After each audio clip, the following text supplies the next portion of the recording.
Hi, I'm Amy Del Sol. I'm an instructor out of the South Florida area, and I am also a competitive shooter. I'm going to share some dry fire techniques. So the first thing we're going to do is we're going to make sure that our firearm is safe and clear, and verify there's no ammo in there. So the first thing I wanted to cover was drawing out of the holster. Something that I've picked up is that I need to isolate my body, keep the lower body still, don't move it, and really just focus upper body and just the arm motion as you point out your firearm. So that would look something like this.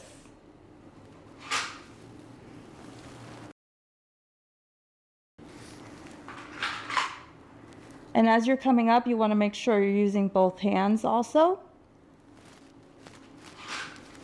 Bring them together here so you have a good grip, and then point out your firearm and make sure that you can see your red dot.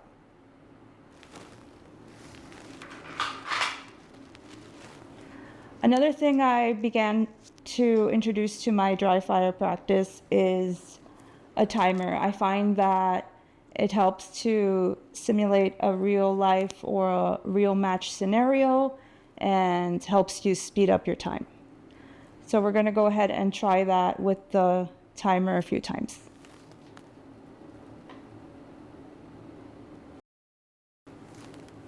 This is a pack timer and it has a delayed start, about 3 seconds.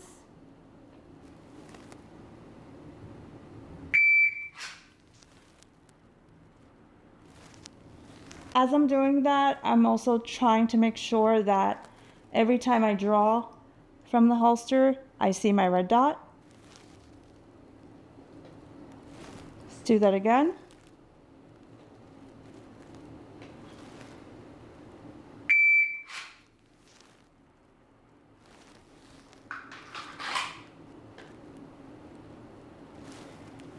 And one more time.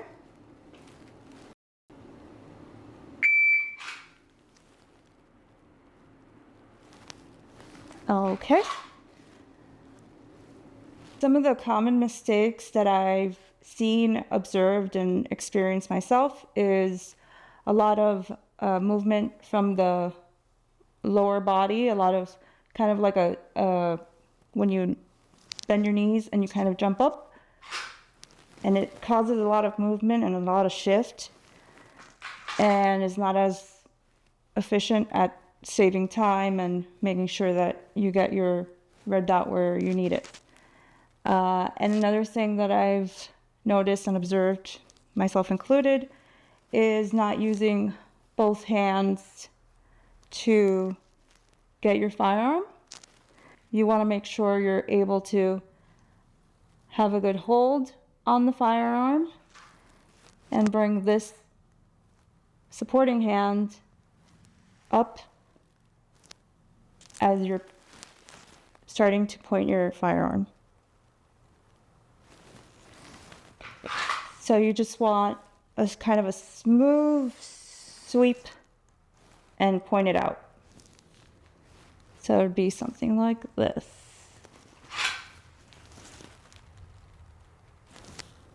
Cool.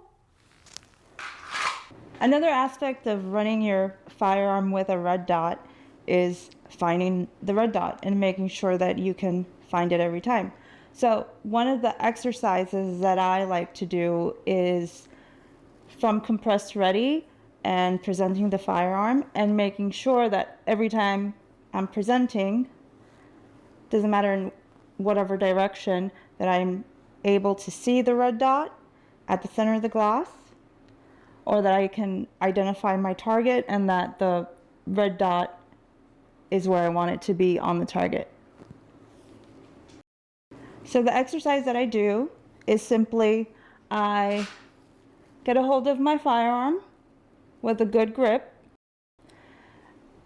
get into my stance, which is usually with my knees a little bit bent, not a lot of tension in the shoulders, kind of loose up here, and I'm just going to present it and make sure every time I'm presenting, I can see that dot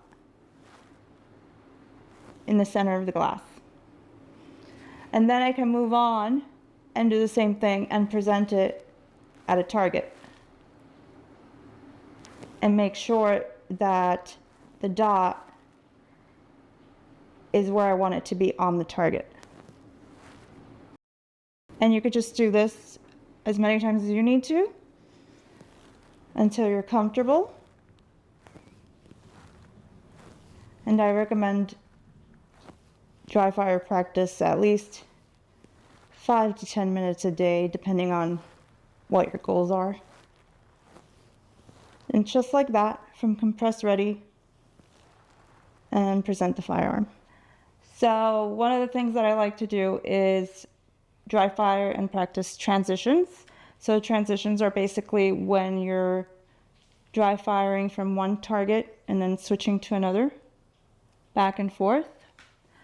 So if we were to put it all together, we're putting together the draw from the holster. You're kind of in a compressed ready with your same grip that you've been maintaining throughout your whole dry fire practice. And you are pointing out your firearm to the target and you're going to press the trigger.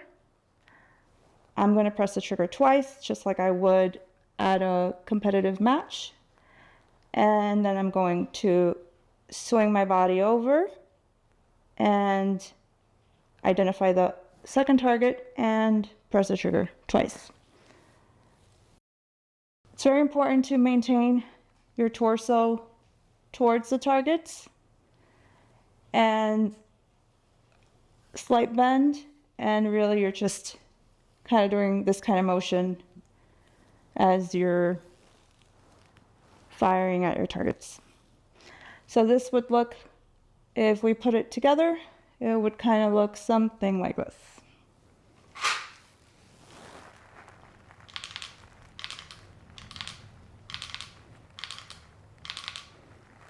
And I want to make sure that throughout I'm maintaining the same grip that I have. So maintain a strong grip, knees slightly bent, and make sure you're able to find your red dot. Press the trigger, 1, 2, and then switch over to the other one. And 1, 2. And all I'm doing is this with my body. My arms aren't moving, nothing else is moving. It's just this motion.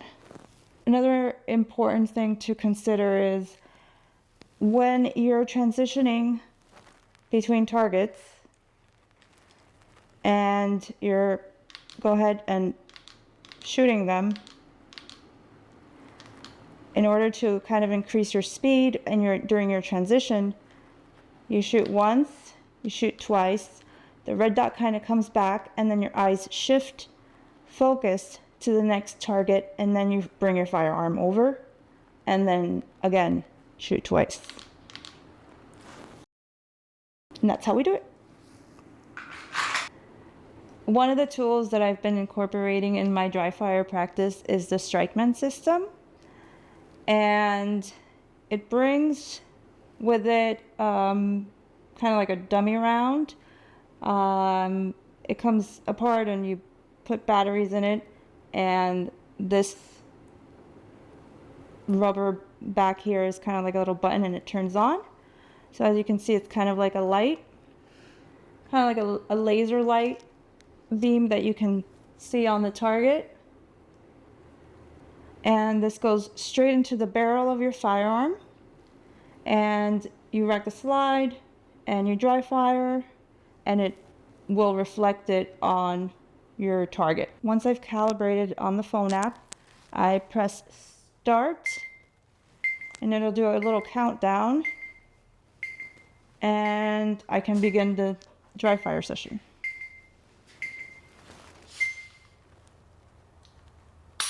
I like to use the Strikeman laser as part of my dry fire practice, So on my scale to size targets, it provides me with like immediate information as to where my shot placement would be.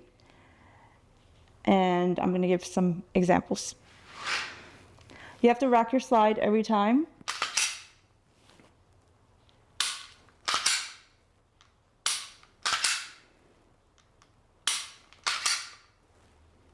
Can I get this? Just not letting me see it.